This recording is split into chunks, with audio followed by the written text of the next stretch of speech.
Going live now. Just 1 second. Commercial break.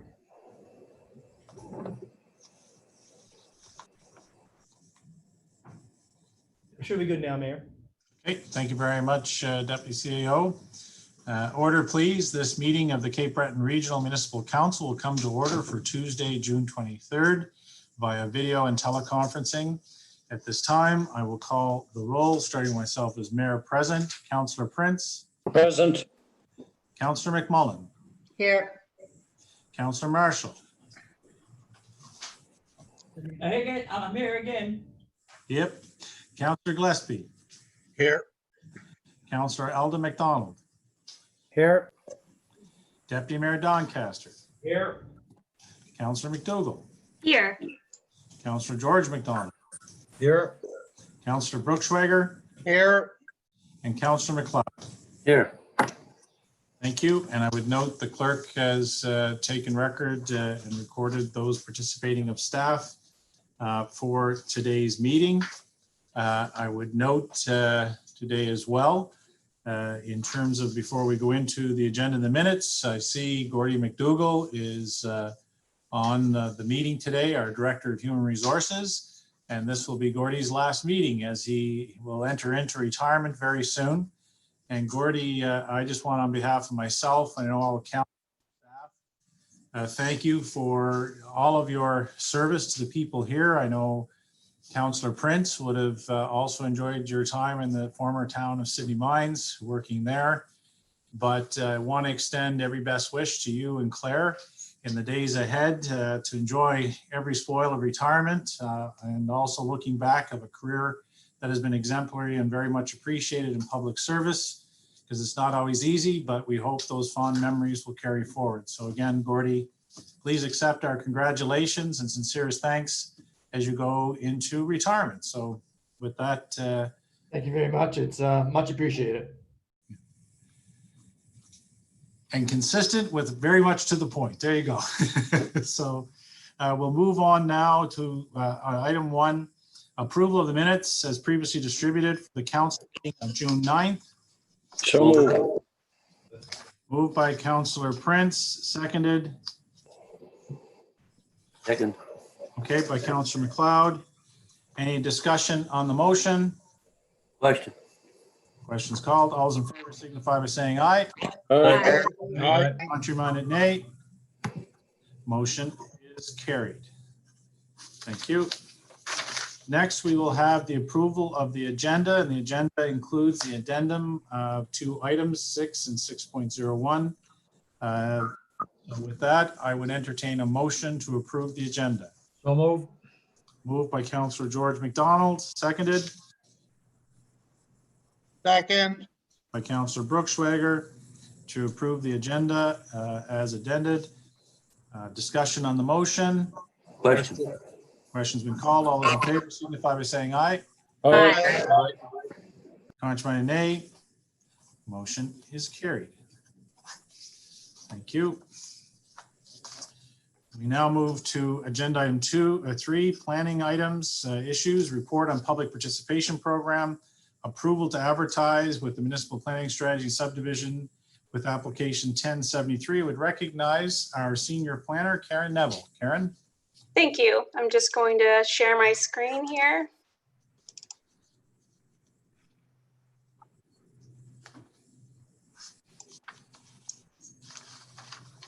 Okay, so on May 26th, staff presented a series of amendments to the municipal planning strategy and subdivision bylaw to permit the continuous acceptance of digital subdivision applications. In accordance with the Municipal Government Act, Council is required to complete a formal public participation program prior to considering any amendments to the municipal planning strategy and subdivision bylaw. Notice was posted on CBRM's Facebook page and Facebook and website on May 29th, seeking public comments on the proposed amendments. No comments were received. Due to the fact that surveyors are the group most impacted by the proposed amendments, notice was sent directly to those surveyors who commonly practice within the CBRM. In addition, notice of the proposed amendments were sent to the Association of Nova Scotia Land Surveyors, requesting that they circulate the information to their members. Comments were received from Eric White, Association Zone Member, Zone 4 Counselor, which indicated that the surveyors unanimously support and endorse the proposed amendments. The proposed amendments provide the opportunity for an applicant to make a completely digital application while still permitting the acceptance of paper subdivision application plans in compliance with subdivision bylaw. The surveying community is completely supportive of the proposed amendments. Therefore, it's reasonable for council to consider the proposed amendments moving forward. So today, I recommend that council schedule a public hearing to consider these amendments at an upcoming meeting of council. So moved, Mayor Clark. Thank you. Moved by Councillor Gillespie, seconded. Seconded. Okay, by Councillor Prince to approve the recommendation as presented by Senior Planner Neville. A discussion on the motion. I see no hands. Ready for the question? Question. All those in favor signify by saying aye. Aye. Aye. Contrary, nay. Motion is carried. And I would note, unless there is a matter that requires a recorded vote, you can request that if you so wish, but otherwise we'll be going with yays and nays and throughout the process. That moves us, thank you so much. That moves us to agenda item 4, a street closure public hearing. 4.1 with regards to Chisholm Street and City Mines would recognize our solicitor, QC, Dimitri Kachevanis. Yes, this is the public hearing aspect of the matter that came before council. Last time it's to close a portion of Chisholm Street so the adjoining property owner can develop the property. My share screen button is not working. But it's set out in the agenda on page 16. Yeah, and this is the public hearing, so should be open to the public as well. Okay, I would entertain a motion. So moved, Mr. Mayor. Moved by Councillor Prince, seconded. By everyone. Second. Okay, by George McDonald. With regards to the street closure request, it is a public hearing. So I would just go back to Solicitor Kachevanis for any public input before we go to discussion on the motion. Yeah, there is nothing received to my knowledge against this application. Madam Clerk, nothing received at the clerk's office. So there's nothing with regards to the public component. Unless anything has been provided, Councillor Prince, to you, then we can go to consideration of the motion. So on the motion, discussion on the motion. Ready for the question? Question. All those in favor signify by saying aye. Aye. Contrary, nay. Motion is carried. Thank you, Solicitor. Now move to agenda item 5, bylaws and motions under 5.1 for second and final hearing. And this is a public hearing reading. This is a public hearing with the CBRM tow truck licensing bylaws. We have Staff Sergeant Joe Farrell who will present. So welcome, Joe. Good afternoon. Thank you, Mr. Mayor. Since the first reading, all the tow truck companies involved were contacted. A copy of the proposed bylaw was provided. Also, it was advertised in the Cape Breton Post and our Facebook and Twitter pages. And to my knowledge, no inquiries were received back as of 10 o'clock this morning. So it'd be my recommendation that this bylaw continue for second reading and be approved. Move it. It's moved by Councillor McLeod, seconded. Second. Councillor Gillespie seconded that to approve the bylaw amendment. And with this, it is a public hearing. And as Staff Sergeant Farrell has indicated, there's been nothing received. So that would be the input from that. I would just note, Madam Clerk, there's nothing received on this item by the clerk's office. So therefore, we would go to council discussion on the motion, and I recognize Councillor Elder McDonald. Thanks very much, Mr. Mayor. Just through you to Joe. I'm just wondering, will there be further consultation with this if it's approved today through council? Will you be following up with the tow truck companies in the future and anything, or is this final and done after today? Thank you for your question, Councillor McDonald. I will be following up with the towing companies involved in relation to how they wish to proceed in following the guidelines, informing them and answering any questions that they have. As I stated, I spoke with them individually over the past week and provided them with the information, but I will, if the bylaw is passed, I will follow up to see if there's any future concerns or any other concerns that they may have. Okay, thanks very much. Thanks, Mr. Mayor. Thank you. Any other discussion on the motion? Ready for the question? Question. Question's been called. All those in favor signify by saying aye. Aye. Contrary minded, nay. Motion is carried. Thank you very much, Staff Sergeant Farrell. Appreciate your hard work on that, Joe. So thanks again. Thank you, Mr. Mayor. Thank you. That moves us to the addendum items 6.0. Councillor agenda request with regards to the train station on Dodd Street. District 5 would recognize Councillor Elder McDonald. Thanks very much, Mr. Mayor. This issue has been a long-standing issue in the residential and business district down on Dodd Street. Anybody that's driven by the train station recently will see the deplorable condition and state that it's in. This has been an ongoing property for probably the last 10, 15 years. And in particular, I've been dealing with it since elected here the last 7, almost 8 years now. I guess through you, Mr. Mayor, to staff, I've been working with staff on this issue. I personally want to see this building demolished. I know we have a limited budget in regards to demolitions, but at some point in time, this building is going to have to be dealt with. And as I had reference to various staff over the last few months, if we have a new owner of the property, then I would hope that we would be in receipt of a purchase agreement from the current property owner and the new owners.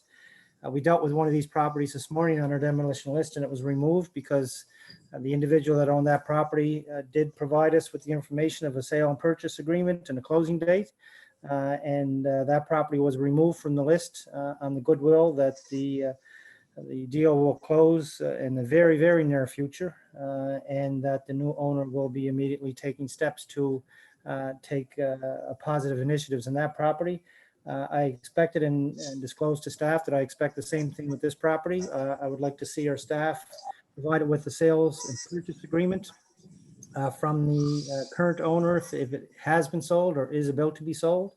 I welcome a new developer. There's nothing better than to take that property and have something new developed on it. It's something that we need in our municipality is more development.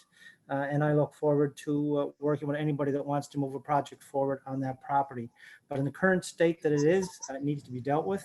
And if the owner does have a sale for that, then I would ask at a goodwill and faith moving forward that those pieces of information or documentation be provided to our staff, and that the plans for a new developer possibly being submitted into our staff, so we know that there's goodwill on all parties to move forward. I know municipality is encouraging developers to come in and develop within the downtown core and throw their municipality. But for too many years, this property has sat, and numerous promises have been made over the years. I've done my best and staff to deal with it. It's unfortunate that they've been unsuccessful to the great extent of what the current condition is. Two sides blown out of it now over the last several months. So I will go through you, Mr. Mayor, to our staff, either Director Roos, who I've had conversations with, or Senior Planner Neville, if they can provide me with any information that would show that a property purchase and sales agreement has been, I guess, submitted, or we are aware of that, and that a new owner would have plans in the process of what they plan on doing with that property. So anybody that can provide any of that information to me would be greatly appreciated, and I'll go through you to Director Roos. Yep, and so Manager Burt is not available, so we'll go to Director Roos as requested. Michael? Thanks for your question, Councillor. At this time, I'm not in a position to provide more information on that particular property related to any potential sale or otherwise. However, our practice when it comes to dealing with dangerous and unsightly properties has been dealing with the worst first, and Manager Paul Burt has taken that list to the Appeals Committee hearing this morning. So that list was made up of the worst properties that were identified through our inspections group. And I guess ultimately, the program, it wasn't really intended to deal with properties just because of the budget allocated to it. And, with the current budget, we're not in a position to take on a project of this. So unless council is interested in kind of providing direction on that and allocating additional funds, that we're probably not in a situation where we can proceed with demolition of a property of that size. So with that, thank you very much, Director Roos.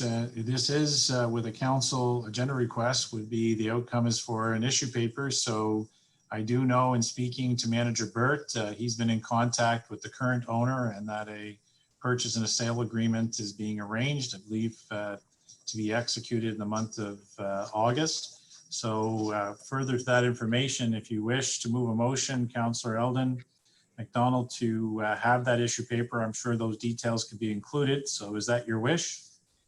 Well, an issue paper could be developed, Mr. Mayor. That's, I guess, something that could be moved forward. I'm interested in having the current owner take in good faith to share with our staff where that process is. You've just indicated that there's a possible purchase and sales agreement. Then if the current owner wants to work in good faith with our municipality and the new developer, then make that documentation known as factual to our staff. And as I did this morning, I moved the motion to remove a home that's been derelict in my district for a number of years. I moved the motion to remove that from that list today so it wouldn't be demolished, based on the grounds that the current owner of that property and a new developer submitted the necessary documentation to show in good faith that the process is factually and actually moving forward and will happen within the next number of weeks. I'm looking for that same level of cooperation with their staff, that the current owner provide the documentation to prove that there's a purchase and sales agreement and that we're willing to move forward with a new developer. And I welcome that new developer to come forward and develop in our community. There's nothing better than that. I hope that would have happened over the last 10 years, but it didn't. So I need concrete evidence that we have a purchase and sale and that it's factual and actual, and it needs to go ahead. I don't want to hear that there's a possible sale or hear that there might be a sale or hear there might be a development. I want factual documentation supplied to our staff. It doesn't have to be made public, but it needs to be made known to our staff that this is factual information. I'm So we'll tired of take dealing with that- this problem and it needs to be dealt with. Okay, so just in terms of the timing on that, so we will note it as a follow-up agenda item that we can ask Manager Burt to provide that information. So we can do that. We'll now go to Councillor Gillespie. Thank you, Mayor Clark. And to Eldon McDonald, I remember an old saying, believe half of what you read and none of what you hear.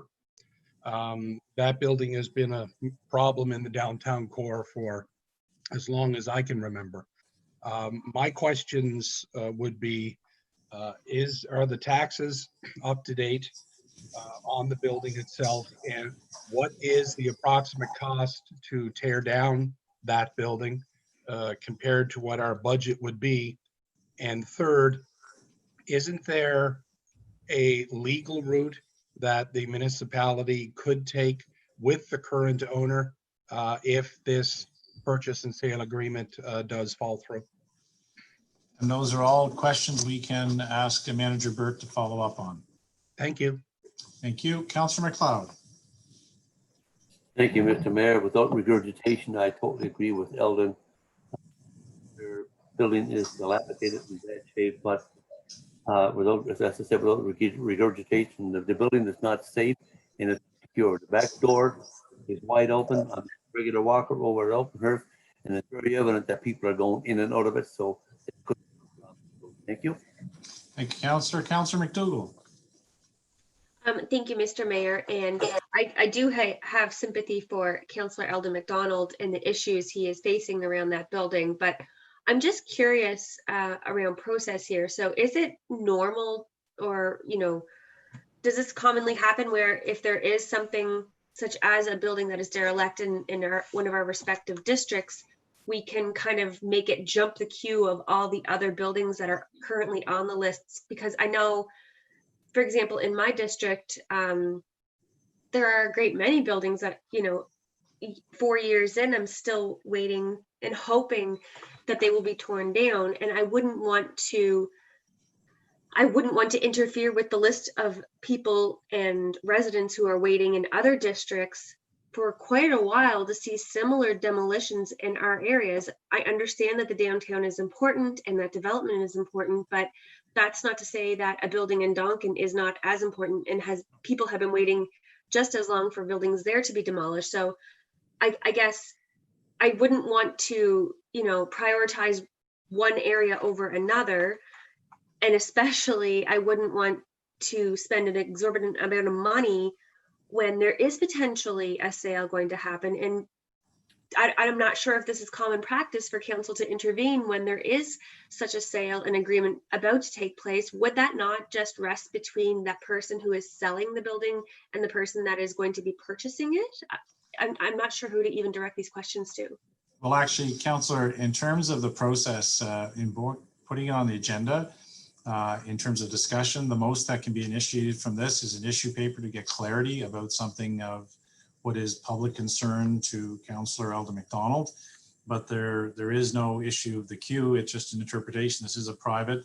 The questions being asked on the public record and asking for staff follow-up can be done, but it doesn't change the list per se. Okay. With regards to this item. Okay. And again, I do have sympathy because that building is an eyesore, but is it within our prerogative to ask questions of a property owner? Tell us what your intentions are, putting it in writing, because we need to know. So I'm always cautious about intervening when we're not necessarily supposed to. And I know that building should be taken down, but there's a big list and a very limited budget. And I'd just like to keep that in mind. Thank you. Thank you. And I would just note the matters being raised as questions will be part of the follow-up. We'll be asking through Director Roos for Manager Burt. Right now, I would recognize Councillor Brookschweiger. Yeah, thank you, Mayor. So I think Amanda, part of it there is correct. All got to these properties, and Eldon, that Dodge Street one really sticks out. The train station there, it's too long that it's there, but like she mentioned, I've got a church at the top of my street that I continue to get talked to about, along with an old elementary school that the province decided to hold on to. But I'm a little concerned where the conversation's going as far as us at a public meeting here asking about how much taxes are owed, what's the future plans for this guy. It's really none of our business if everything is in order. We got a tax department that looks after that stuff. And as far as the other stuff goes, it should be on the agenda. It should be a property that's brought forward at our protective services when we have that particular agenda on, where we can have a little bit of that discussion. But to go overboard and talk about property taxes and owners and what their future uses are, ours is just about securing a property, Mayor. And I think that's the direction that's got to be taken. That was the part that made sense to me. If there's people actually getting into this property right now, we do have a responsibility to make sure that that section is closed off. So that doesn't happen as soon as possible is what I would suggest. But I know the business across the street, they're very angry about that property. and rightfully so. But it's so unfortunate, the costs associated with some of these properties, especially when you get into asbestos and what have you. We know what the post office ended up costing, for cripe's sake, when we ended up getting that.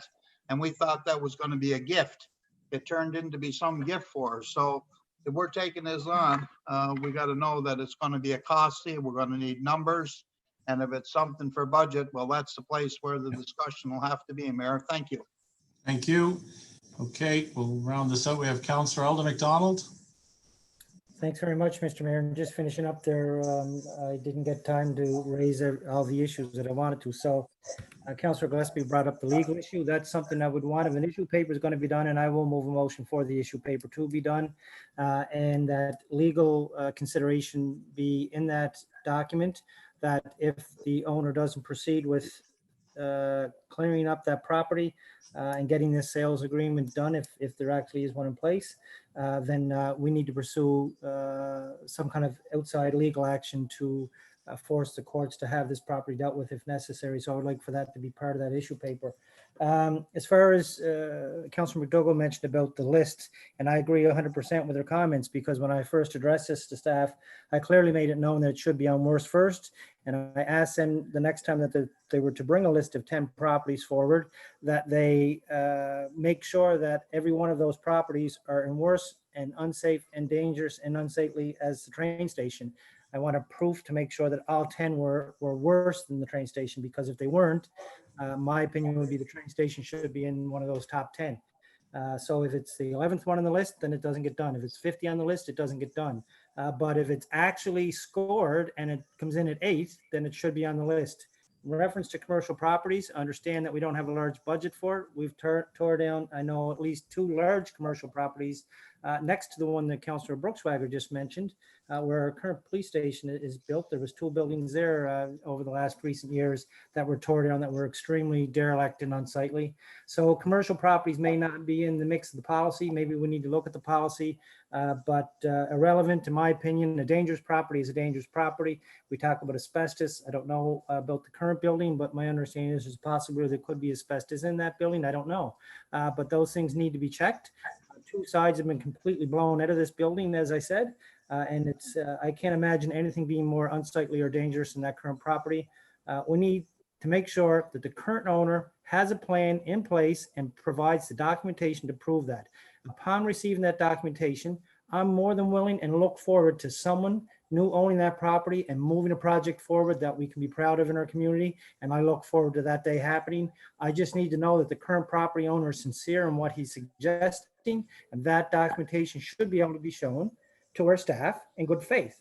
The property this morning I already referenced, they did that. We know the closing date. We know that the deal's done. Our staff have worked with both lawyers on both sides of that property. Why can't this same property be dealt with in that same manner? And that's all I'm asking. Okay, so you've moved for an issue paper. Is there a seconder? I'll second that. Okay, it's moved by Councillor Eldon McDonald and seconded by Councillor Gillespie I have a comment as well, Mayor Clark. My hand for is an up. issue paper. So on the motion, Councillor Gillespie. Yeah, thank you, Mayor Clark. I think Councillor Brookswager brings up a good point. Maybe this building should be looked at by our police department and boarded up to the areas that can be accessible. There's a danger there, and obviously it should be addressed. Thank you. Thank you. Any other discussion on the motion? Questions called. All those in favor signify by saying aye. Aye. Aye. Contrary minded, nay. The motion is carried. I would note, just to council's discussion as part of an issue paper, in speaking with Manager Burt, he did also identify that members of the demolition community have notified him that there are quotes being sought by the new purchaser for the demolition of the current property. So I think the process in terms of what Manager Burt can report back will allow the private sector to do what it does best, and that's get on with business and hopefully develop that site as part of some other development. So hopefully it'll be a good news story when we report back with the issue paper. So thank you very much, Councillor Eldon. We now move to 6.01 Cornwallis Street, Sydney, District 6. I recognize our regional solicitor, QC, Dimitri Kachavanis. Yes, our department was asked to do some research on the issue of the origin of the name Cornwallis Street. Our issue paper is here. As I said in the issue paper, it appears reasonable to assume that the street is named after the former Governor Edward Cornwallis. If council wishes to entertain a street renaming process, a motion would be in order to start the process through the planning department. Thank you. I would recognize Councillor Jim McLeod.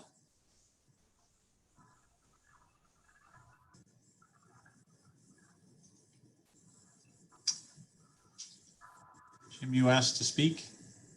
Thank you, Mr. Mayor. I propose an amendment to the motion, the presentation that Dimitri made. I move the council approve the process for renaming Cornwallis Street, and current residents have full participation and engagement in the renaming and recommendations to council. I would so move that their amendment. Okay, so the item in the recommendation or the issue paper, that would be the empowering motion that you just read. And Councillor, could you just read it one more time, just for clarity? There was a bit of a audio break, if you don't mind. Okay. That I move council approve the process for the renaming of Cornwallis Street in Sydney, Nova Scotia, and that the current residents have full participation and engagement in the renaming and recommendations to council. And I so move. Second. Okay, moved by Councillor McLeod and seconded Councillor Gillespie. Okay, so with regards to the process for to initiate the process for renaming, discussion on the motion. Question. Ready for the question? I will do a recorded vote on this motion, starting with myself as mayor. Yes. Councillor Prince. Yes. Councillor McMullen. Yes. Councillor Marshall. Yes. Councillor Gillespie. Yes. Councillor Alden McDonald. Yes. Deputy Mayor Doncaster. Yes. Councillor McDougall. Yes. Councillor George McDonald. Yes. Councillor Brookschlager. Yes. And Councillor McLeod. Yes. And that is unanimously carried. Thank you very much. We will do the follow-up, but I would ask, we do have items that have come up as a result of this, as was indicated both with my communications yesterday with Chief Terry Paul on this matter with the police in terms of de-escalating potential protest over the name of the street. But to the point that Councillor McLeod had mentioned, I would go to Director Roos just in terms of if he could detail just how the process will unfold now that the council motion to authorize the name change will occur. Director Roos. Thanks, Mr. Mayor. So in regards to the process for renaming an existing street, we'd be following the CBRM civic addressing policy. So the renaming is subject to the approval of General Committee and now has been initiated by General Committee as per the policy. New names can be suggested by residents, providing that the suggested names comply with all other policies in the schedule, meaning that they they're unique names and they're not used elsewhere. So given the current situation with restrictions around public gatherings, we wouldn't be in a position to hold a public meeting for the affected area, but we would be reaching out by mail to all those affected properties and following the policy to ask for naming suggestions and move forward that way. Thank you very much, Director. And I would note any of the inquiries, people have made inquiries where the policy process is being provided via email as well for information purposes. And the The other thing is staff from an operational point of view, from the traffic authority, regional police, as well as public works. Now that the political matter has moved on with the name change, as was requested for us to examine, it now will flow operationally because there are directional issues where the names were on the stop sign poles. There may be, now that this matter is dealt with, it will go operational in terms of a continued or ongoing working efforts. But I do appreciate and thank everybody for this. Would recognize Councillor Eldon McDonald. Thanks very much, Mr. Mayor. And just through you, if it may have to go to Michael, you may be able to answer it yourself. I'm just wondering, because understanding that the signs have been removed and assuming that every sign up there is gone, how does this affect a 911 call? I'm just curious if someone needs medical emergency help. Could any confusion come out of that? With, I'm assuming there's just no signs there at all now. So I'm just wondering if that's an issue or how that could be potentially. It's a very good question, and I would ask Chief Walsh if he would be available to answer. Thank you, Mr. Mayor. Thank you, Councillor, for your question. We are satisfied that there's enough awareness in the community of the location of Cornwallis Street that it's not going to pose an immediate threat or a concern for public safety. I've contacted the comm center manager directly. I've informed all police staff that the signs are not present any longer, and also had conversation with the Director of Fire Services, and we're satisfied that this is a mitigated approach, that we know the location of Cornwallis Street and that it will not affect public safety. Okay, thank you. Thank you. Councillor Brookschwager.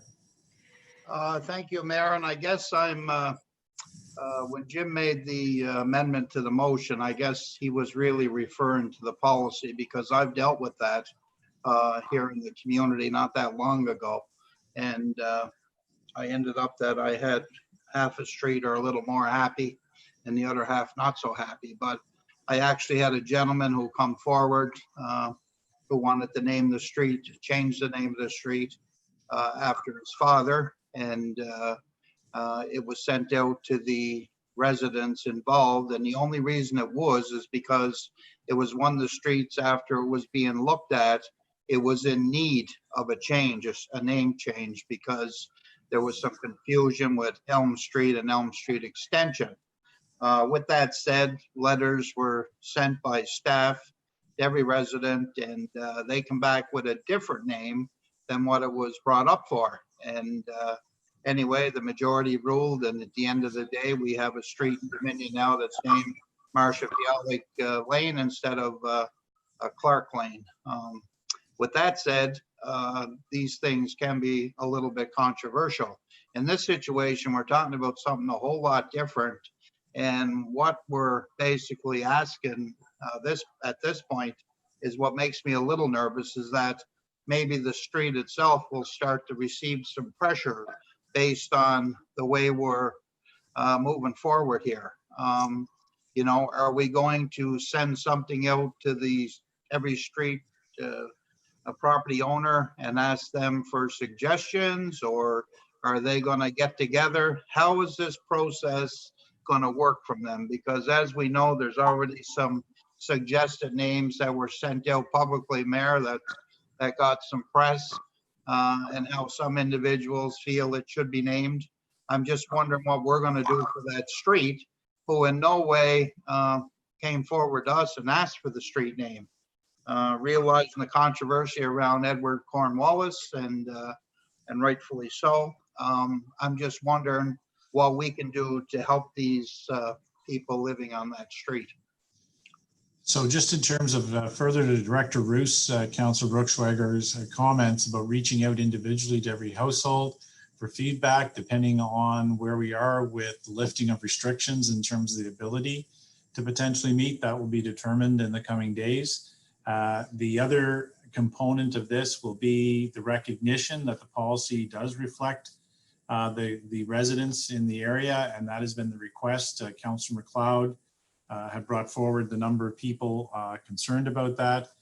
And in fairness to your point about the recommendation to sort of de-escalate any tensions or concerns around any protest about the name, I believe the motion of council that's now passed allows that political aspect to be resolved.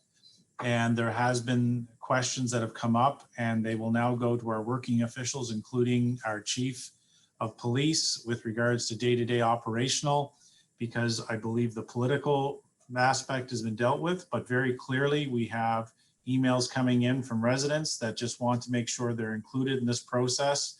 And in fairness to many, there wouldn't have been in some cases any even notional or any connection whatsoever to what the meaning or significance of the name would be. So Absolutely, absolutely, yeah. Yeah. So as far as the follow-up, there will be, as Director Roos has indicated, they will embark upon a way, as we have through this public consultation, to modify where required, but to definitely make sure that they have a way that all residents on the street can be part of that process as the motion requests. Okay, thank you. Thank you. Councillor Gillespie. Yes, thank you, Mayor Clark. And to one of Darren's questions, just recently I've been through the process of trying to get a street renamed. And after meeting with the planning department, I realized that parts of the conversations that we've been having about making an effort to try to rename a street after a fallen war hero or a veteran from the First or Second World War from the local area is not actually a policy more than it is a suggestion. So maybe this starts a conversation about how we name streets and what we do with the residents of those streets and their concerns.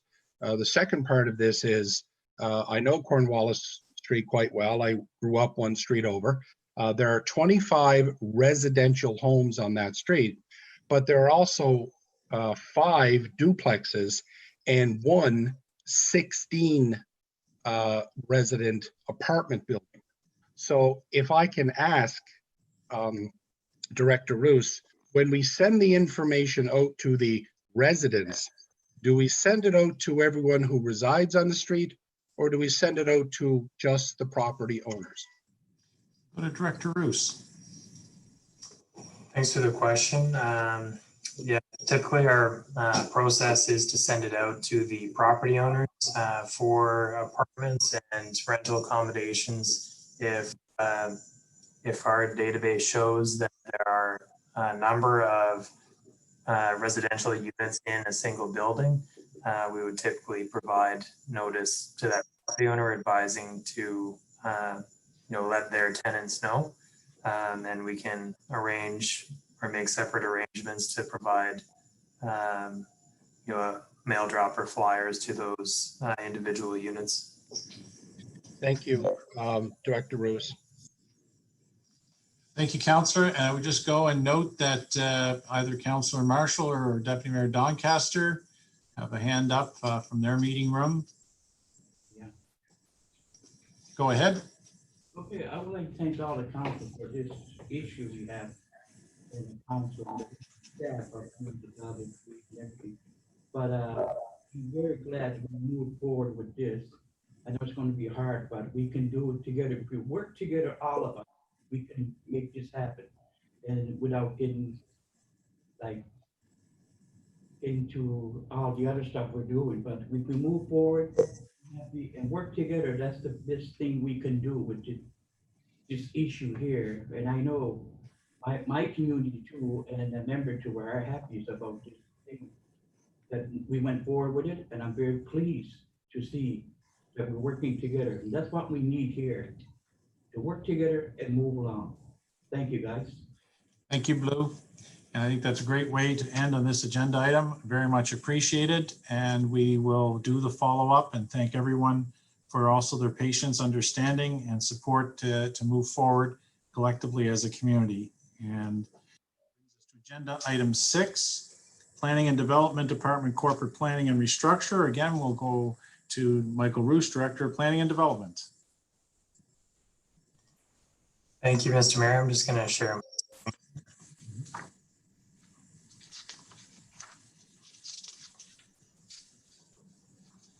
All right. With the retirement of a number of staff within CBRM's Planning and Development Department over the past year, and also the completion of the viability study, Planning and Development Department has been evaluating our future service delivery. Currently, the Planning and Development Department delivers planning, building and development, civic addressing, bylaw and licensing, and community development services for CBRM. As the department continues to evolve to deliver new projects and services to the community, changes are required to mobilize for additional capacity to tackle the increasing number of pressures. In 2020, the Planning and Development Department will have a complement shown in Appendix A of your package. This existing structure delivers the following services. The planning team, reporting to the senior planner, delivers long-range planning, policy, heritage, GIS, and civic addressing. Building planning and licensing laws deliver current planning and development services, building services and inspection, property maintenance, licensing and bylaw enforcement. And finally, community development delivers community capacity building and community economic development. To meet the priorities set out by the viability study and council priorities for 2020-2021 in a lean environment, we're recommending a change to the structure of the department shown in Appendix B. This includes a reclass of the existing assistant bylaw manager to a bylaw officer and a reclass of the existing property maintenance officers to building officials. These proposed changes are an investment in increasing capacity for development review and licensing to increase efficiency and reduce wait times for approvals, increasing capacity for building inspections to increase efficiency and reduce wait times for building inspections, increasing capacity for bylaw enforcement, including future sign regulations and land use issues, and finally, ensuring business continuity and succession planning in the case of staff turnover. These changes result in no new FTEs, but rather a restructure of the department to increase capacity in a number of roles, flexibly taking on a very diverse number of services. Future service requests by CBRM Council, i.e. bylaws and new regulation requests, will be evaluated on a case-by-case basis, but may require new resources. Therefore, my recommendation is that council approve the proposed changes to the Planning and Development Department structure as indicated in Appendix B and the associated budget as presented in the 2020-2021 budget. Move it. Moved by Seconded. Councilor Cloud, seconded by Councilor Prince to approve the recommendation as presented by Director Roos. Any discussion on the Question? question's been called? All those in favor signify by saying aye. Aye. Aye. Contrary, nay. It is carried. Thank you very much, Director Roos. So we will now move to the next item, which is the last agenda item and a very large one. And want to, in advance of this presentation, thank our Chief Financial Officer, Jennifer Campbell, who has managed many moving parts to try and get to a revised budget. But we definitely need to have one approved for staff to be able to function the remainder of the year.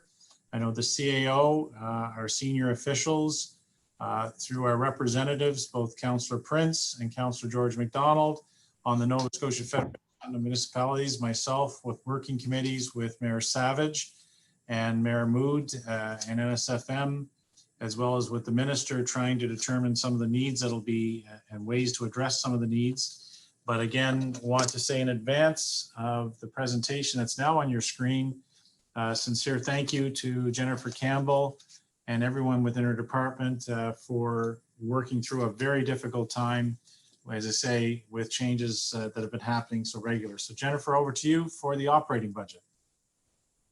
Thank you, Mayor. So welcome to what's hopefully the final round of the 2020-2021 operating budget. The year so far to date has certainly been a challenge, in planning a budget that factors in many potential scenarios under the ever-evolving pandemic restrictions has not been easy. But I think we have a budget that strikes a balance somewhere between planning for the worst and cautious optimism, while ensuring our citizens continue to receive the quality of services they deserve and expect from CBRM in a fiscally responsible way. So hopefully technology cooperates with me today. We didn't have so much luck back in April, but hopefully we'll get the kinks worked out. This is quite a lengthy presentation. So what I'll do is I'll present the revenue section first and pause for any questions before moving on to the expenditure component of the presentation and associated motions. Let's see, move on to the next one. Is this going to work for me? There we go. So the presentation prepared for 2021 operating budget factors in implications of COVID-19 to date and factors in implications of an assumed second wave in the fall. It therefore factors in assumptions on potential loss of revenues over and above what we've already lost to date, the impact on operating expenditures in addition to cost pressures in response to public health orders. The budget being presented is a deficit budget that's balanced only by operating reserve, rather than a tax rate or user fee increases or reductions to services, nor was it feasible to further reduce expenditures without potentially impacting services. Increasing rates or fees would only add further strain to our businesses and residents in an already struggling economy. So because our existing operating reserves are adequate to absorb the anticipated budget shortfall, we do not expect that this deficit will factor into next year's budget process. But the impacts of the pandemic are so unpredictable and volatile, regular monitoring and forecasting of actual revenues and expenditures will be critically important in order to minimize any financial risk of an unmanageable deficit going forward. There has been much discussion and advocacy across Canada for financial support from other levels of government to aid municipalities with revenue shortfalls or cost pressures associated with the pandemic. However, as there is little assurance at this time that any additional grants or assistance programs outside of loans will be available, this budget assumes that no recovery for COVID will be received, but if we do receive assistance, it will only reduce our need for operating reserve funds. So in April, I presented to Council a pre-COVID proposed balanced budget in the amount of $155,059,105. But as a result of revenue losses due to COVID, budgeted revenues have been adjusted to $151,679,974.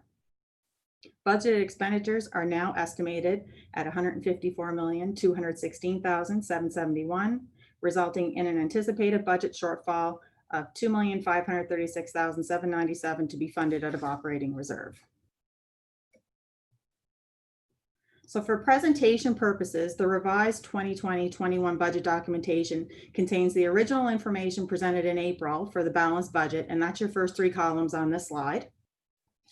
And it also includes two additional columns. The peach column is a sum of the adjustments made in light of COVID and other estimate adjustments from the initial draft of the balanced budget.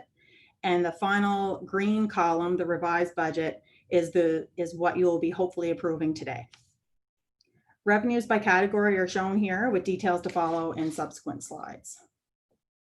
So there's lots of figures thrown throughout the remaining slides. The title includes the total budget for that revenue category as shown on the budget summary sheet.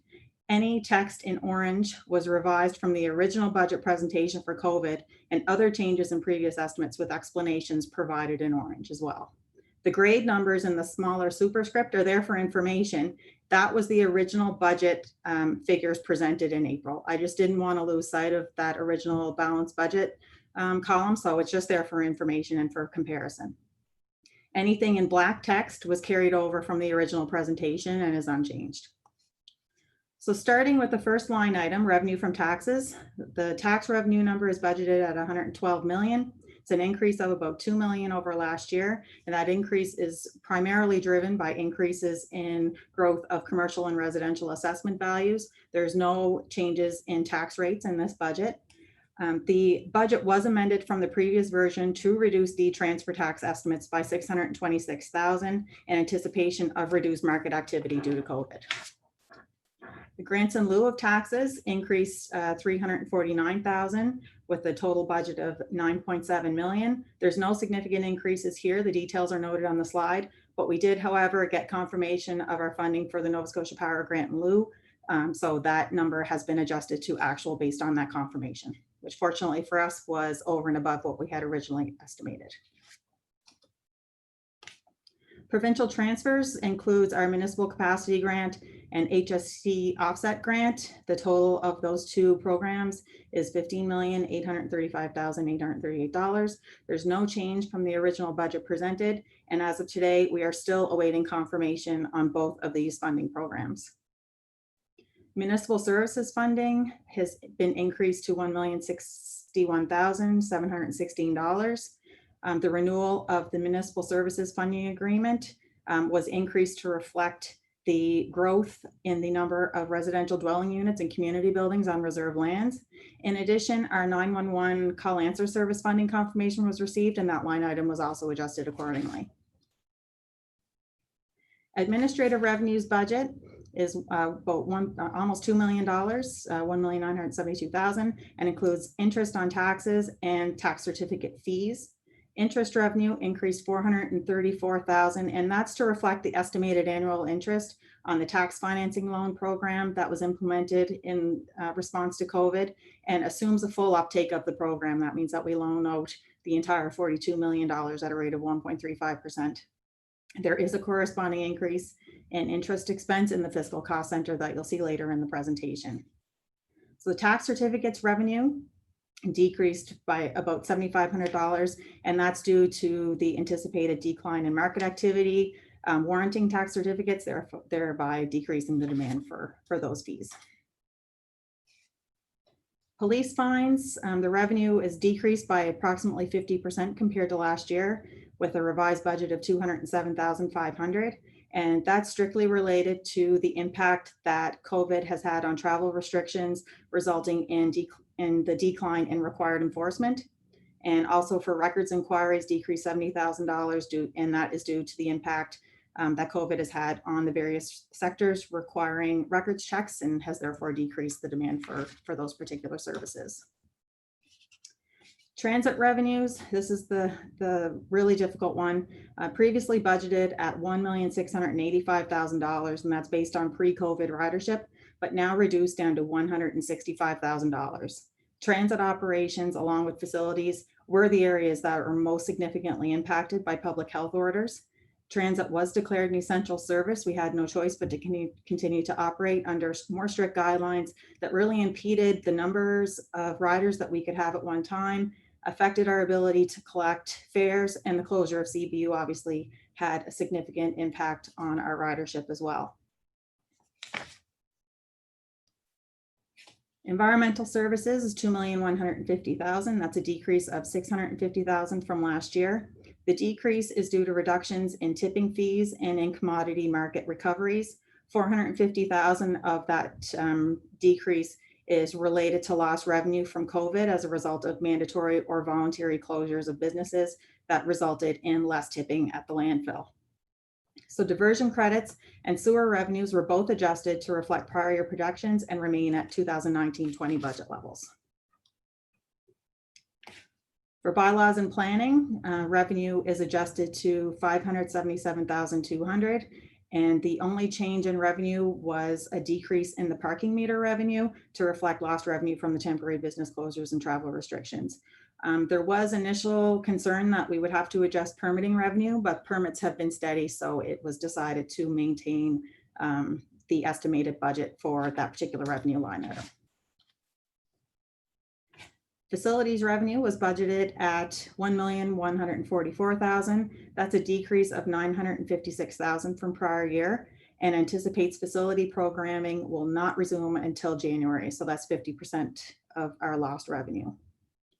Building rentals budget is $587,000, and that's reduced slightly by about $10,000 from last year. And that's just to reflect the changes in the building inventory that is currently available for lease. And lastly, under revenues is our transfer from operating reserve. The total transfer is $2,974,797, and that includes a required transfer from election reserve of $360,000, a previously discussed transfer to fund the municipal planning strategy review of $78,000, and of course, our emergency transfer to offset our COVID implications to our budget of $2,536,797. There's also a line item to transfer from gas tax reserve. That was approved by council back on April 7th, and that was to fund the financing that was required for the equipment installed at the landfill. So I will stop now for any questions. Thank you very much, Jennifer, for that. We will go to questions on the revenue component, starting with Councillor McDougall. Oh, that's okay. I just wanted to mention as we go into this process that I do want to declare a conflict of interest when we go forward in talking about contracts. I think more so on the operating side, but I will be engaged in all other aspects of the budget conversation. So thank you. Yep, thank you, Councillor McDougall, and I appreciate you requesting interpretation of that. And I would note, because Councillor McDougall has work outside of council associated with contracts with CBRM, she will be refraining from any discussion on that, but will be free for the other budget items. And as long as there's no engaged debate relating to any contract that she is associated with through ACAP, voting on the budget. So thanks so much for that, Councillor. Any questions on the revenue side of the presentation for our CFO? What you can see, as was indicated, there are many moving parts. Jennifer, if you want to continue, we can go on to the departmental operating budgets. Great. So we're currently on page 55 of the budget binder. Just hold on here. There. So this slide shows the expenditure summary by department. So as you can see, the majority of departments have expenditure reductions when compared to the original budget presented in April. The exceptions are being those departments that operate as an essential service, requiring strict safety protocols at an increased cost, or departments whose budget include cost recoveries that would have been impacted by COVID. So all sectors, whether private or public, and regardless of industry, have had to change how they conduct business during the pandemic and in accordance with public health orders. CBRM is certainly no exception. To date, significant monies have been spent on sourcing of personal protective equipment, including masks and gloves, hand sanitizers, and dispensers that are available to staff as well as public when they enter CBRM facilities. Increased cleaning protocols for all high-touch surfaces and common areas of buildings, vehicles, and bus shelters, as well as physical modifications to buildings and installation of see-through barriers to ensure social distancing is achieved. In general, reductions are expected to be realized in certain areas of overtime due to reduced sick and vacation replacement, consumption of fuel and energy, in addition to record low fuel prices, and reductions of costs associated with meetings, travel and training, education due to cancellations of various annual conferences, travel restrictions, and transition of meetings to a virtual format. So the impacts of cost pressures and savings is common throughout all of the departments, but it's felt through all the departments and varies depending on the size of the department, the frequency of interaction with the public, as well as interaction with other staff. So to start with engineering and public works, the total operating budget proposed is $49,785,036. That's an increase of about $2.7 million. $875,000 of that increase relates strictly to wages by way of contractual increases, as well as increases for transit service. Additional costs associated with the transit operation of $615,000 in response to our increased fleet and maintenance and fit-ups. Contracts and agreements also increased by $1.3 million, and that's just simply indexing on contract pricing, and also factors in incremental losses associated with commodity market impacts on recycling operations. So the COVID impacts that increased the budget, the total of the COVID on engineering and public works is $510,000. And that's, as mentioned before, common issues associated with cleaning and sanitizing, personal protective equipment, decrease in cost recoveries of $500,000 and reduced fuel and energy consumption, and how that impacts on fleet operations. So other adjustments to previous estimates include reductions in easements and leases based on actuals. So with respect to parks, buildings, and libraries, the proposed budget is $6,175,000. That's an increase of about $32,000 over last year. The increase in wages, contracts and agreements, operational materials and supplies, and fleet-related expenses total $125,000 in total, but that's offset by consumption savings and other adjustments due to building closures and restrictions of approximately $93,000. That's included here on this next slide in the areas of training, travel, utility, security, professional services, etc. The facilities budget is proposed at $3,084,608. That's a decrease of $423,000, and that factors in various adjustments to operations that would have resulted in an increase of wages of $66,000. That would have included contractual increases, transition from CBU operations to the Glace Bay Arena, as well as the closure of the Centennial. The increase offset by staffing adjustments for Center 200 due to temporary closures is anticipated to last through January. So instead of a budgeted increase in wages that was originally planned, we actually have a budgeted decrease in wages of $80,000 as a result of the COVID closures. Additional costs associated with the security for Glace Bay Arena has reduced to $13,000, and that's simply to reflect the shorter operating period for this current year.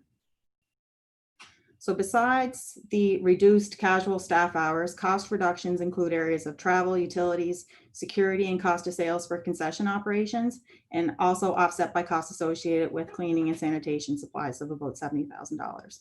So overall, the net impact to facilities as a result of the mandatory closure of our facilities is about $623,000 when you factor in our revenue loss net of what our expenditure savings are. Recreation budget is presented at $2,627,000. That's an overall decrease of $28,000. The municipal grants fund was maintained at prior year levels, but with Relay's contribution transferred back to the municipal grant pool from police. That was a lateral transfer. And that $120,000 is therefore available to fund the blossoming program, net of anticipated beautification grants. The previously budgeted an increase for summer students to accommodate minimum wage increases, but because of COVID, where there's so much uncertainty on programming ability and the anticipated number of summer students to be hired, Recreation have decreased their anticipated requirement for summer student funding down to a reduction of $90,000. In addition to the summer student reductions, additional COVID impacts further reduced budget for community events and related supplies due to program restrictions for the first quarter of the fiscal year and decrease in local travel. The police budget is budgeted at $25,766,000. This budget was presented to and approved by the Board of Police Commissioners yesterday, June 27th, 2020. It presents an overall decrease of $100,518, and wages and benefits increase in the original proposed budget net of cost recovery before COVID implications. However, that is offset by anticipated savings and personnel costs of about $500,000. So overall, there's a net increase in wages of $192,000. Grants to organizations, as mentioned previously, were reduced to $120,000, and that was a lateral transfer back to the recreation budget for relays funding. And the remainder of the changes directly are related to COVID adjustments, which are included on this slide, and includes adjustments for vehicle fuel maintenance, as well as training and travel, and also factor in additional costs for cleaning, sanitization, and building modifications. Conditional transfers are budgeted at $20,055,800. That's an increase of $360,000 over prior. These, of course, are all formula-based estimates, transfers to the province for education, housing, corrections, and the like. Previous estimates presented have been adjusted based on confirmations obtained since the original budget was presented and resulted in an actual reduction of $145,000.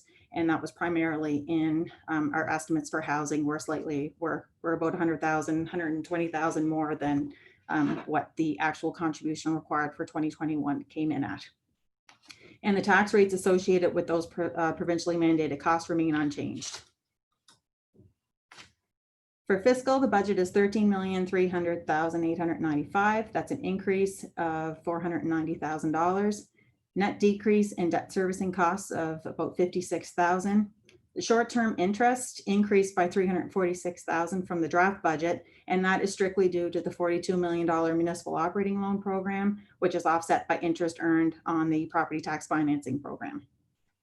And due to the uncertainty around taxpayers' ability to recover from COVID restrictions, particularly the commercial sector, in addition to the temporary suspension of tax sale procedures, we've increased the allowance for uncollectible taxes by $200,000. For fire and emergency services, the budget proposed is $17,983,000.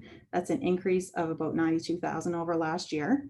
The increase is primarily related to contractual agreements and workers' compensation rates, as well as indexing of the volunteer grant adjustments. Adjustments for one-time increases in training for certification of our fire prevention officers that was included in last year's budget has been removed for this year. Further cost reductions of $61,557 due to COVID are budgeted in areas of vehicle operating, training, and promotion. The budget also includes additional costs for cleaning, sanitization, and PPE of $60,000. I will note that volunteer fire department grants are not impacted as their contribution from CBRM is based on formula and therefore not adjusted. For finance, the budget is $2,805,000. That's an increase of $141,000 over last year. And the budget is most significantly impacted by the temporary suspension of tax sale procedures as a result of COVID, resulting in a reduction of cost recovery of almost $150,000. That is partially offset, however, by reductions in the costs associated with hosting a tax sale that are really only with respect to advertising costs in the Cape Breton Post, and that's approximately $14,500. There was further cost reductions in areas of training, travel, and courier costs included in the budget as well. Technology budget is $1,369,000. That's an increase of almost $30,000 over last year. And the increase is associated with contractual increases in wages and consumer price index increases in network and software costs. 911 communication center budget is $1,847,000. That's an increase of $101,000 over last year. The most significant change is the addition of 3 positions for 311 that are prorated for a net cost of $106,000. And that's prorated for the period of September to March, and that will be recovered through future organizational restructuring. The previous budget presented included a correction to the number of budgeted staff positions, but did not reflect correct overtime. So therefore, the net overall decrease in wages is adjusted for $4,800. Other adjustments to technology include increasing advertising costs by $7,500, and that was for the promotion and posting of various COVID updates in the paper and radio advertising. And that's also offset by reductions in areas of training and travel, and those savings are realized in both technology and 311-911. The municipal clerk's budget is proposed at $868,632. That's an increase of $324,000. And that's primarily related, of course, to the pending election this coming fall, and is offset by the transfer from election reserve that was presented in revenue of $360,000. The other expense reductions are in the areas of meeting expenses, overtime costs, training, travel, and photocopy supplies that have been adjusted for new meeting formats due to COVID restrictions. The administration budget is $455,000. Economic development has now been moved to planning and economic development and is presented in the next slide. Overall, the increase in administration is $16,500 over prior year, and that's net of a $15,000 reduction in travel costs due to COVID. The only significant change here is the lateral transfer of part of the professional services budget from economic development to administration for $25,000. It's not an increase in the overall budget, it just moved from one department to the next. So planning, inspection, and bylaws budget is $2,739,000. That's an increase of about 74,000, or so, yeah, increase of 74,000. Professional services increased by 78,000 for the municipal planning strategy, and that, of course, is funded by offsetting transfer from operating reserve. Wages and benefits have been adjusted for contractual increases and net of proposed restructuring by the department to create a third bylaw enforcement officer from existing staff complement that was just approved by council in the last agenda item. Under economic development, the budget is $579,879. There's an overall decrease of $64,597. There's no change in this budget from the previous presentation back in April. Wages and benefits and related travel have been reduced to reflect the revised role, and the professional services budget of $25,000 was transferred to administration. In total, costs have been reduced by approximately $56,000 in areas of overtime, travel, and meeting expenses due to COVID. And this is just the slide for grants to organizations that are funded out of economic development, and they are unchanged from last year as well as from the original budget presentation in April. Human resource budget is $1,312,791. That's an overall decrease of about $37,000. The cost reductions are in areas of training, travel due to COVID restrictions, and the vacant case manager position that was previously budgeted in wages has now been reallocated to professional services. And the costs of that are prorated for 2021 and result in a net savings for this year of almost $44,000. For legal, the operating budget proposed is $2,045,519. That's an increase of about $202,000, and that increase is mainly related to insurance premium increases, and those premiums were adjusted to actual from the draft budget previously presented. It was increased by about $10,000.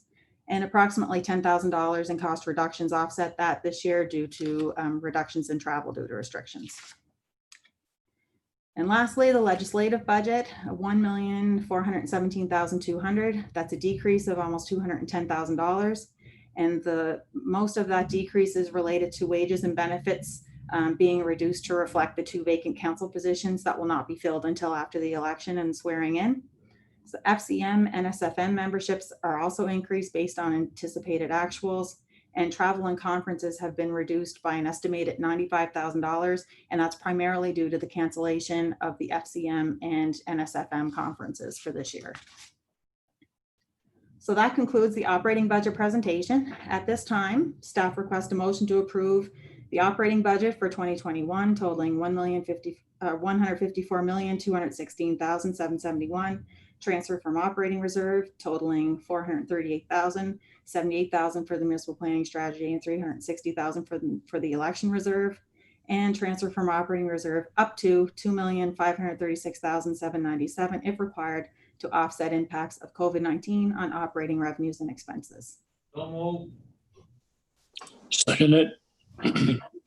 I just thank you very much. I think that was moved by Councillor George McDonald, by Councillor Prince, to approve the recommended motion for the operating budget and associated expenditure. Discussion on the motion. Recognize Councillor Brookswager. Thank you, Mayor, and hats off to Jennifer and staff for continuing to chase the numbers as hard as they have over the course of the last several months. It's certainly a different time. In all my years in council, I never thought we'd be looking at a budget that we're into our reserves for approval. It's a first, but it's necessary. I guess, Mayor, for me, as I look at what's happening across the country, and we're hearing from municipalities everywhere the pain that we are all feeling with COVID. We're the level of government that really can't carry a deficit, as everyone knows. As the other 2 levels of government, the taps are running with funding to try to keep the economy and people in money the best they can, and projects, and I really applaud them for the work that they've been doing with COVID over the time since the start of the outbreak. But I guess I guess for me, Mayor, I look at our situation and our finances and the services we were forced to provide and made mandatory by the province, such as transit, for example, that we know is taken a big hit, along with other issues there that were mentioned. But I think, you know, really and truly, it is my hope that, you know, that help is coming from the other two levels. I mean, we just can't be expected to do this alone.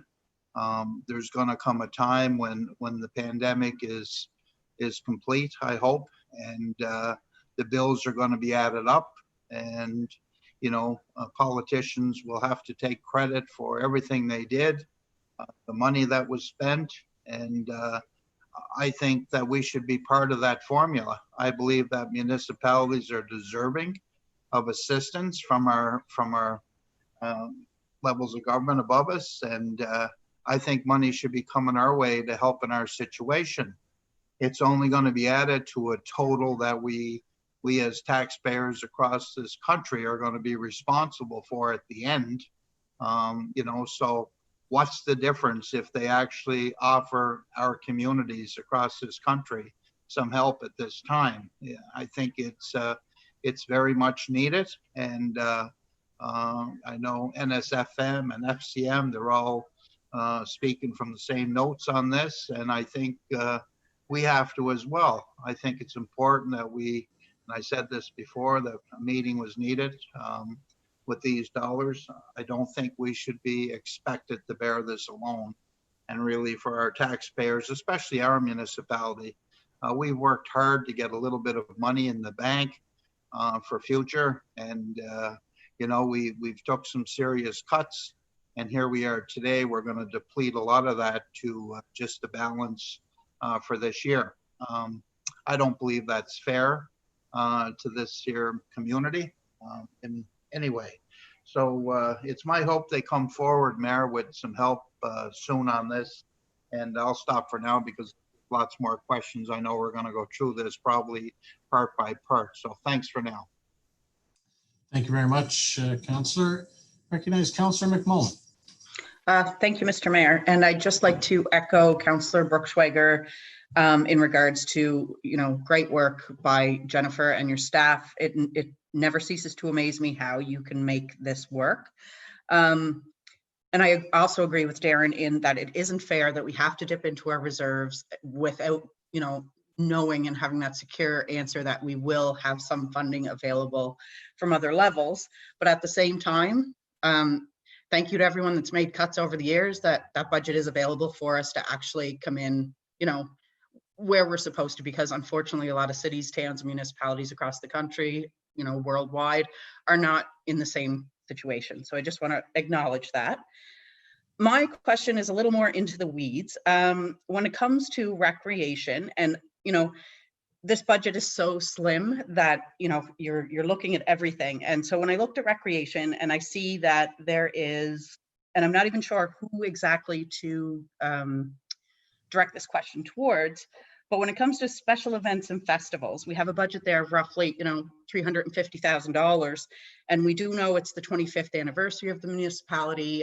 We know there's some, I mean, Canada Day events have been canceled all over, but I guess what I'm trying to say, it's been rough for everyone. And prior to all this, I'm not aware of anything that was taking place in North. So with Canada Day celebrations being changed, with, you know, the 25th anniversary things being changed, I am really concerned that the festival and events will skip North. I would like to see that a true designation is made to try and make sure that the wealth is spread and that North, Central, and East all have something to celebrate this season, because, you know, like, it's been a tough go and I think the people really deserve it. And North Sydney, I mean, we've lost a lot of festivals. We lost, not North Sydney, North Side in particular. We've lost a lot of volunteer groups and things. It's been a hard couple of years as it is. So I'm really hoping that plans are being made not to keep everything centralized or to the other side, and to share the wealth. So if somebody could enlighten me on that, that would be fantastic. So Councillor McMullen, if I can, and then anyone else can jump in, there was a meeting the CAO brought together to talk about this, and the requests that from dialogue that I've had with different councillors to look at a north, central, and east as part of the 25.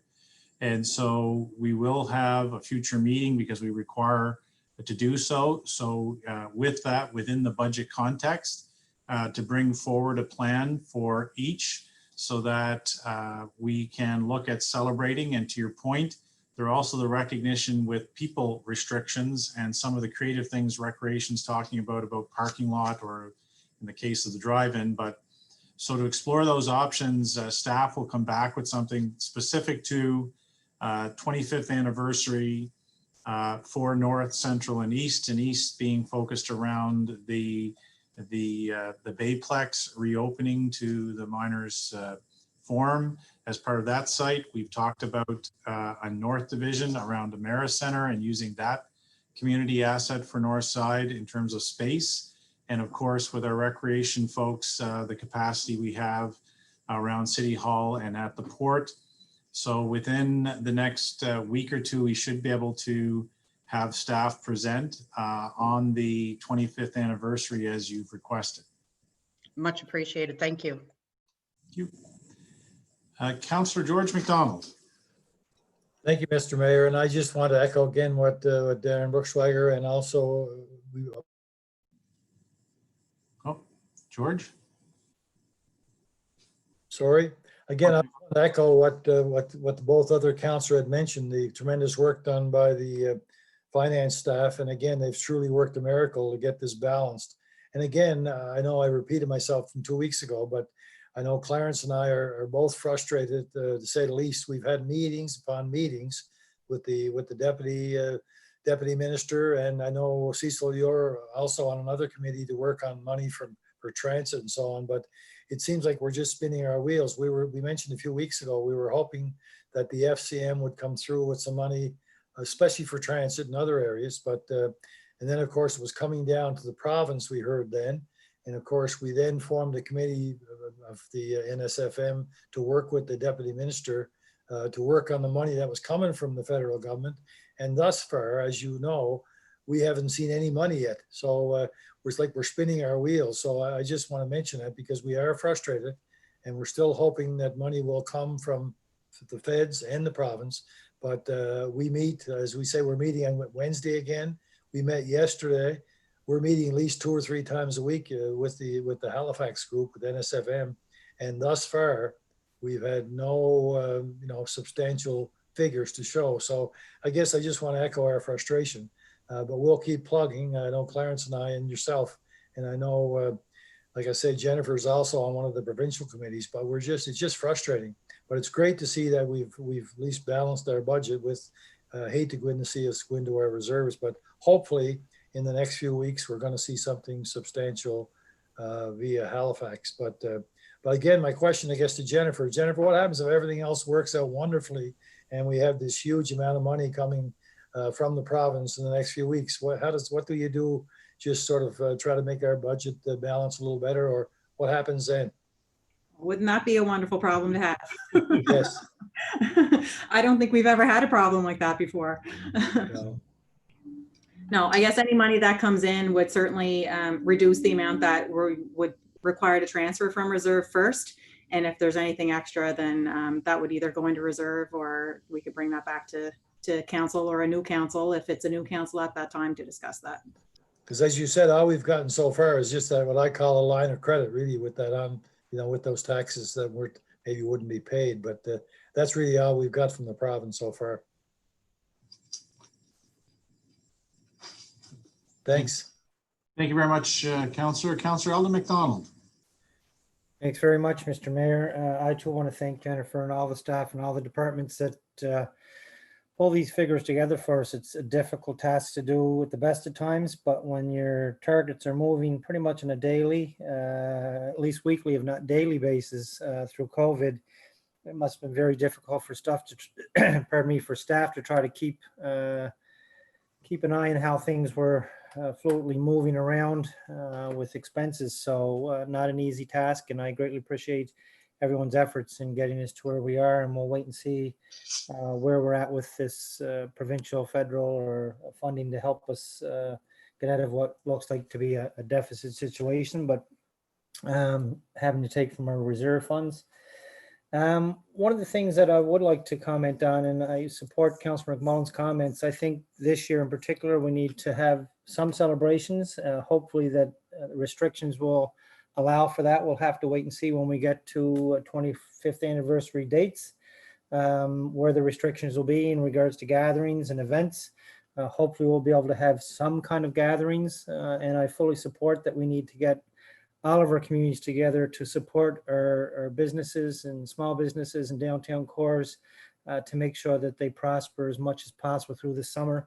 And that has to happen in East, Central, and North. So I applaud her for bringing that forward. It should never be that Sydney and Central should always be the benefactor of events and functions such as that. Recognizing that a lot of times, it's geography that makes it easier for people to get to Central from East, or it's easier to get to Central from North. But there should also be opportunity to build out those three divisions to make sure that we are successful across the municipality. One thing I can, if I could, Mr. Mayor, through you to Jennifer, I'm just kind of curious, Jennifer, on a question in regards to the facilities. And we discussed this earlier. I know the Eagles and our facilities and revenue was down quite a bit. We were in negotiations with contracts coming to an end with the team. And I know the Quebec League is looking at a startup date of October 1st, which I think is being very optimistic, but recognizing that you have it down as January 1st for our facilities to return to somewhat normalcy, if we can use that term. How do you see that? Have the Q League or have the Eagles organization had any discussions with yourself or other staff that may be able to speak to that issue, that may see our facilities actually creating some revenue before January 1st? Jennifer, CFO. Okay, thank you, Councillor.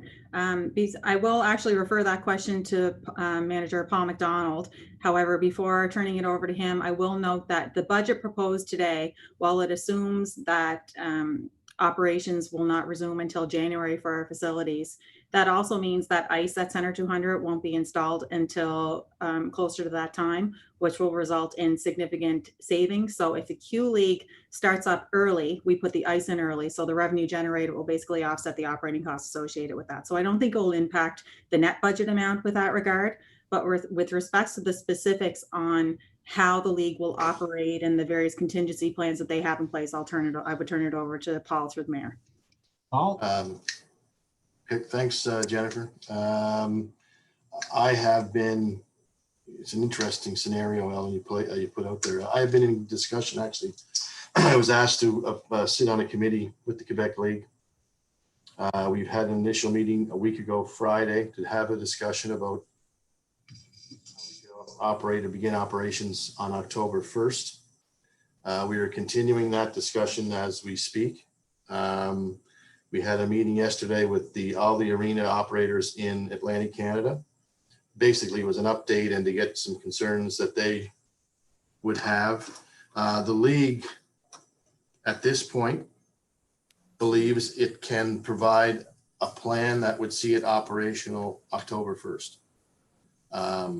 I'm not so sure that that can happen, but we went under the assumption and we built this plan, as Jennifer just mentioned, with a couple of different scenarios, and it really won't impact a whole lot the way the budget is set up. But as it stands right now, they've made their intentions known that they want to begin a full 68 game schedule beginning on October 1st and ending sometime early April.